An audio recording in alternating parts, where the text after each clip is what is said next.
Legenda tanpa trofi, ada fakta yang mencengangkan dari Antoine Griezmann ya. Selama 10 musim membela Atletico Madrid, Antoine Griezmann belum pernah meraih trofi domestik utama di Spanyol.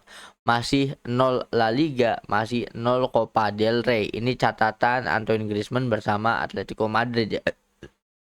Kini UEFA Champions League menjadi peluang terakhirnya untuk menutup perjalanan dengan status legenda. Momen penentuan pun semakin dekat. Ada sesuatu yang benar-benar apa ya, sangat-sangat lucu kalau kita ngomongin Antoine Griezmann di Atletico Madrid ya. Jadi Griezmann di Atletico Madrid pengen dapetin gelar La Liga lah ya. Makanya Griezmann itu pindah ke FC Barcelona. Statement Griezmann kala itu, "Kenapa saya meninggalkan Atletico Madrid dan bergabung dengan FC Barcelona? Karena saya ingin mencapai level yang sama dengan Lionel Messi dan juga Cristiano Ronaldo," gitu kan. Namun ironisnya ketika pindah ke Barcelona justru Atletico Madridnya yang juara La Liga. Kala itu ada perpindahan Luis Suarez ya. Kala itu kan Luis Suarez ke Atletico Madrid sehingga Atletico Madrid juara juga. Nah, ini ada fun fact lagi nih. Atletico Madrid juara La Liga ketika ada legend Barca yang pindah ke Atletico dan posisinya sebagai striker.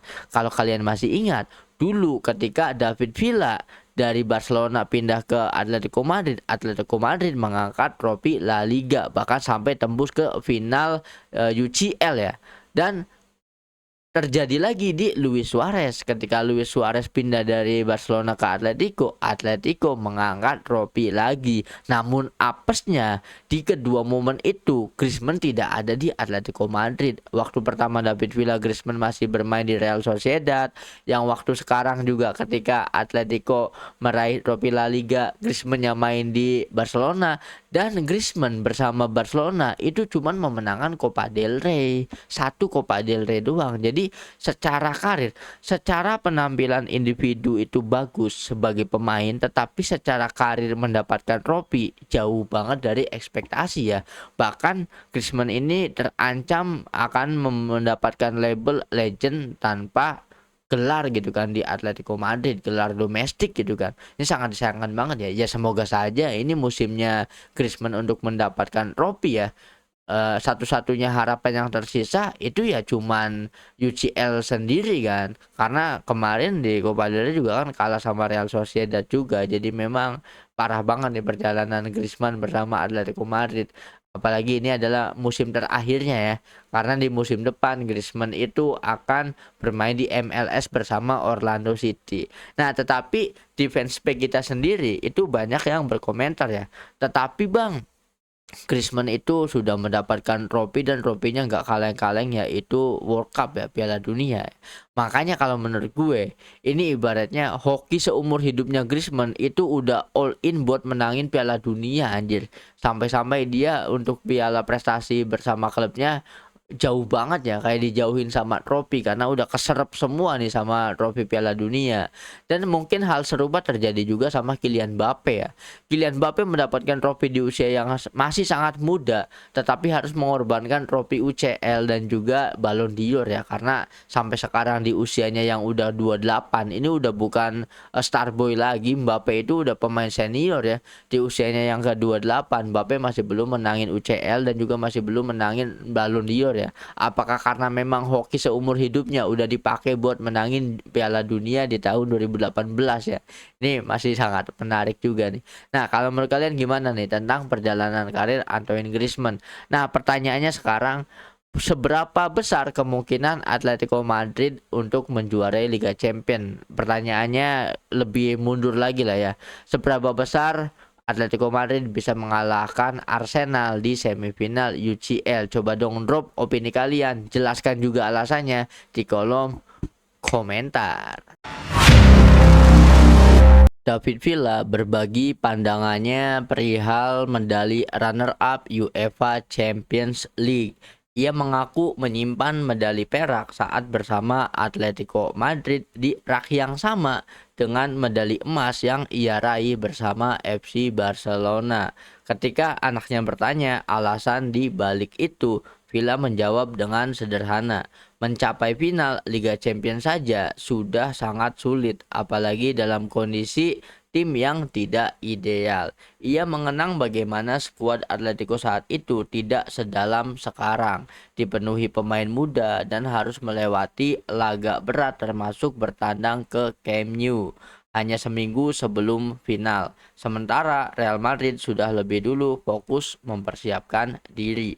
Bagi Villa, kegagalan di final memang menyakitkan, tapi bukan sesuatu yang harus disesali terus-menerus ya.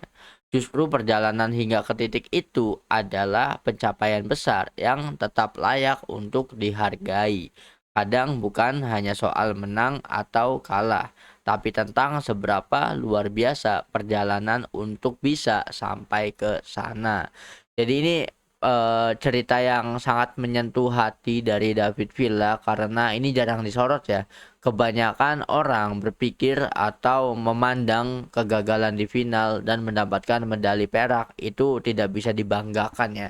Tetapi ya sebaliknya, David Villa memiliki perspektif atau pandangan yang berbeda. Menurut David Villa, siapapun itu baik yang menang maupun yang kalah di final, ya perjalanan itu yang harus dimaknai, perjuangan mencapai titik final itu sendiri. Makanya David Villa menyetarakannya atau menyamakan posisi medali emas ketika menang UCL bersama Barcelona dan ketika harus menelan pil pahit kekalahan di final bersama Atletico Madrid ya, dan kemudian mendapatkan medali perak.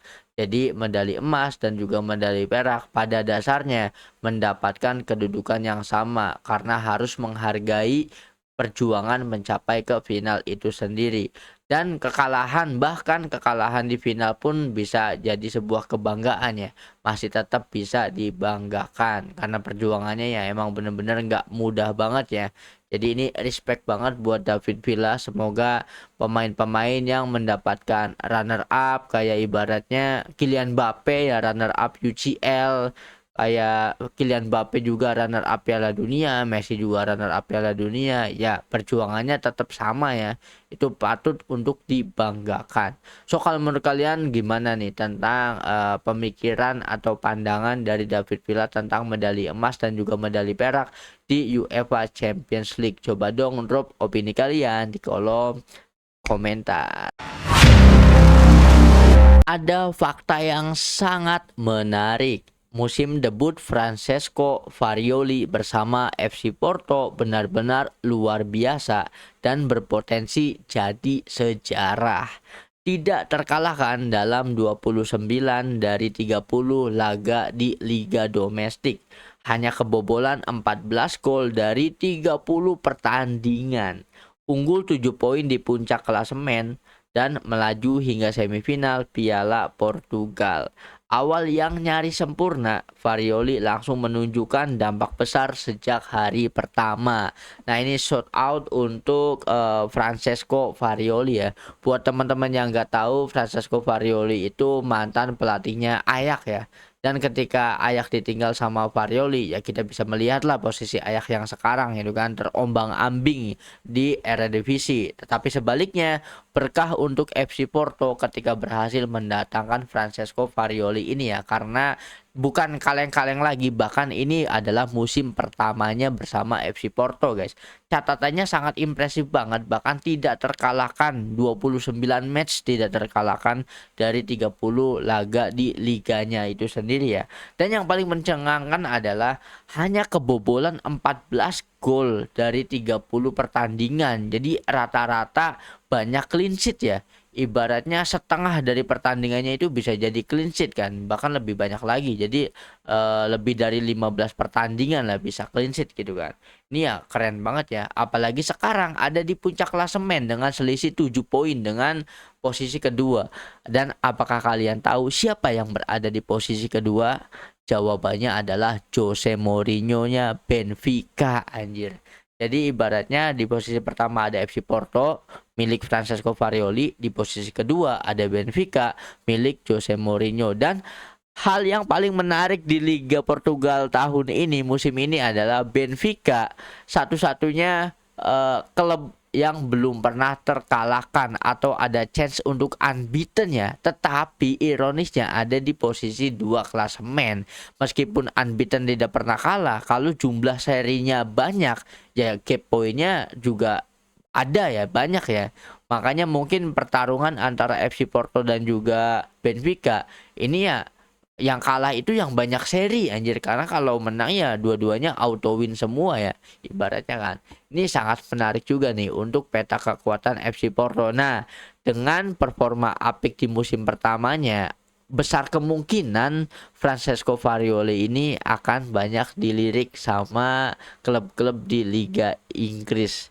Nah, gue punya prediksi gue sendiri bahwa jangan-jangan nanti Francesco Varioli ini akan diincar oleh Arsenal ya. Jika prediksi gue atau dugaan gue ini terbukti dan ternyata benar, nanti kita akan bahas lagi guys. Nah, kalau menurut kalian sendiri gimana nih perjalanan Francesco Varioli ini bersama FC Porto? Coba dong drop opini kalian tentang FC Porto, tentang Benfica, tentang Varioli dan juga Jose Mourinho di kolom komentar. Musim yang sangat luar biasa dari Emiliano Martinez bersama Aston Villa di musim ini. Saat ini duduk di posisi 4 Premier League dan berada di jalur menuju tiket Liga Champions. Yang kedua, menembus semifinal UEFA Europa League dengan catatan pertahanan yang sangat impresif. Hanya kebobolan 1 gol, gokil banget Bang Emil. Performa solid di bawah Mister jadi salah satu kunci kebangkitan Villa musim ini.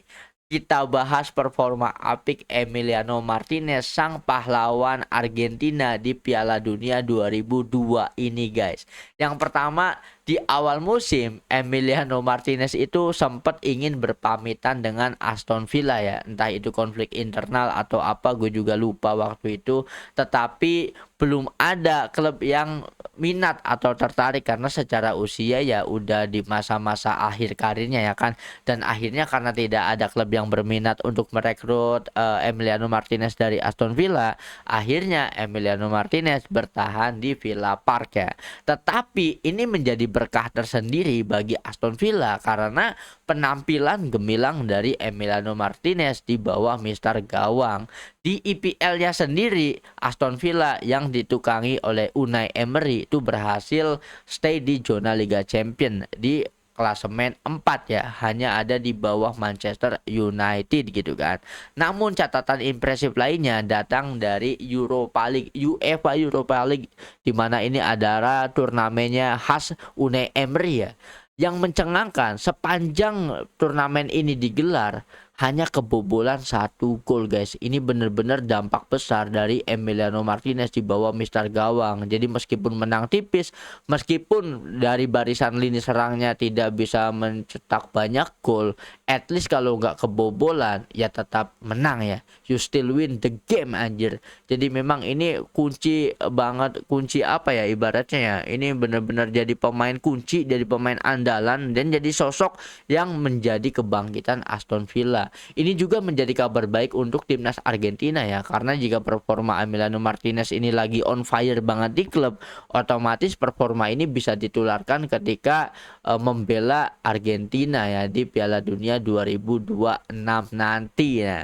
Ini keren banget sih ya, semoga saja musim depan masih bisa stay di Aston Villa ya, masih bisa apalagi harapannya sih gue pengennya Unai Emery, Emiliano Martinez dan juga Aston Villa ini bisa menjuarai Europa League gitu kan, supaya nanti tim IPL bisa mengirimkan 6 wakilnya di musim depan. Ini bakal goks banget, apalagi kalau Arsenal juara UCL berarti IPL akan mengirimkan 7 perwakilannya ke Liga Champions musim depan guys.